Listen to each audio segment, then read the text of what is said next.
Are you getting your partner killed? Well, if you're popping up your dinks and you're getting your partner smoked before they give you the awful side eye, let's fix those dinks and get them under control. Hey everybody, my name is CJ Johnson, and together with my partner Tony Roy over at betterpickleball.com, we've helped thousands of players eliminate some of the pop-ups that they're making so they don't get slammed or get their partner slammed as often anymore. Mistake number one, I see this all the time. I see players our age come out to the court. They have a tendency to stand here with feet very, very narrow, very close together, and very little knee bend. And so what they do when they dink is they bend forward here from the hips, which doesn't give me much control and makes a pop-up much more likely. So to crack that, what we want to do is we want to widen our stance. Get your feet a little wider than shoulder width. That's what we're going to start with. And then when it's your turn, I want you just to bend your knees to get underneath the ball instead of bending from the hips. Bend from the knees and lift the shot over. So we'll show it to you one more time. Lori's got a great start posture. That one came a little fast, but that's okay. I'm in position when I'm here.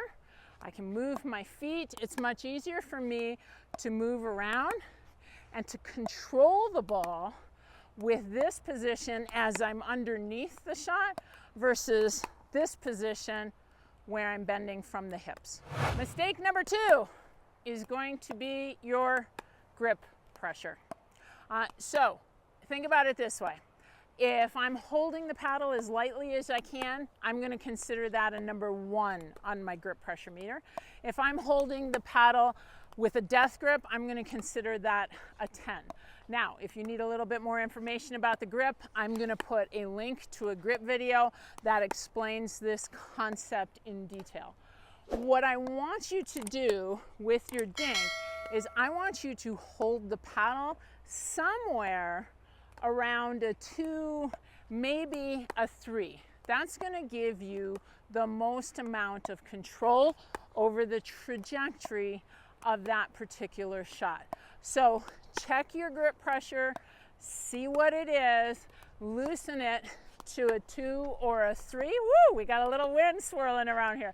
Loosen it to a 2 or a 3, and you'll be in a position where you're better able, to control the trajectory of the shot. Mistake number 3. Did you notice what I did right there? Did you see that? Give it to me one more time. I'm here, and I go like that, or like that. See it happen all the time. It's way, way, way too big of a backswing.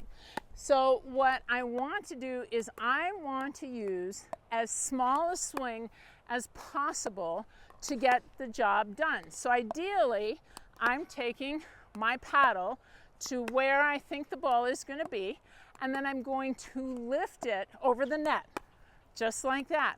I take the paddle to the ball and lift it over the net.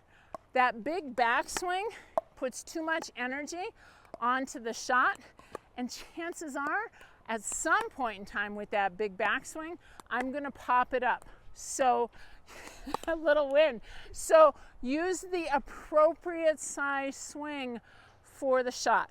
Take the paddle to where the ball is going to be and simply lift it over. So tell me, which one of those mistakes, 1, 2, or 3, do you think is causing the most amount of pop-ups in your game? Go ahead and put it down in the comments below. Mistake number 4. That. Did you see what that was? Wrist. Wrist. Players on the dink. Players on the dink use way too much wrist. You want this motion to come from your shoulder. Wrists are small muscles, and if I'm using the wrist, I am not going to be able to control that ball consistently. You might hit it great one time, and then the next time it just goes too high up into the air. You're much better off letting that your shoulder be the driver here. So I'm here and I lift the ball with my shoulder. My wrist is soft because I don't want tension in my grip, but my wrist is not a driver for this shot. So use the shoulder. Think shoulder to lift the ball up and over the net. At one of our recent camps, a gal there told me the story. She was out playing and the guy said to her, he said, "Hey Eileen," and she said, "My name's not Eileen," and he says, "No, you lean." And that is mistake number 5. Too often what we see players do is they do that. They reach over here and they lean to one side or the other instead of moving their feet. So what you want to do is, now that you've got that good ready position from tip number 1, you want to be on the balls of your feet, or like we call it in the pickleball system, we call it on the triangles of your feet.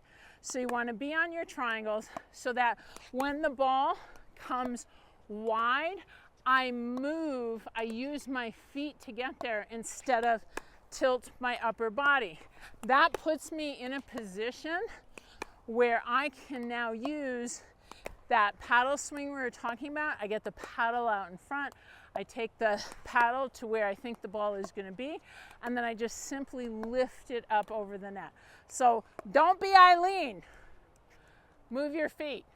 Mistake number 6 is taking the ball on what we call the short hop, or not allowing the ball to apex. And what I mean by that is this, is when Sarah hits me this shot, I'm going to grab it.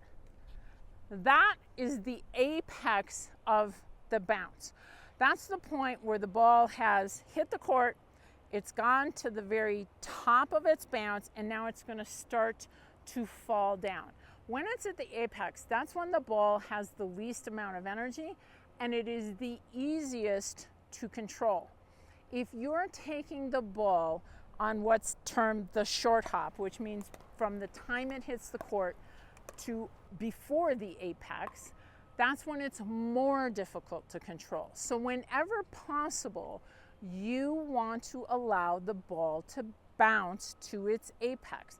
That means you're probably going to have to move your feet and move a little bit more at the kitchen than you're used to doing. So it looks like this. I'm here and I lift it over. And one of the things, hopefully it's a little windy today, one of the things that I want you to do is try to hear this shot. It has a very bump, bump.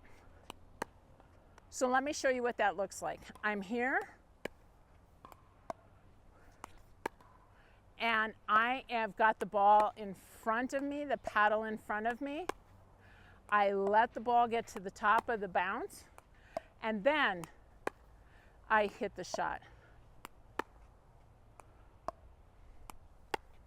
Okay, Sarah, I want you to hit that ball a little deeper, and I am going to take it on the rise or on the short hop so you can see what that looks like. Go ahead.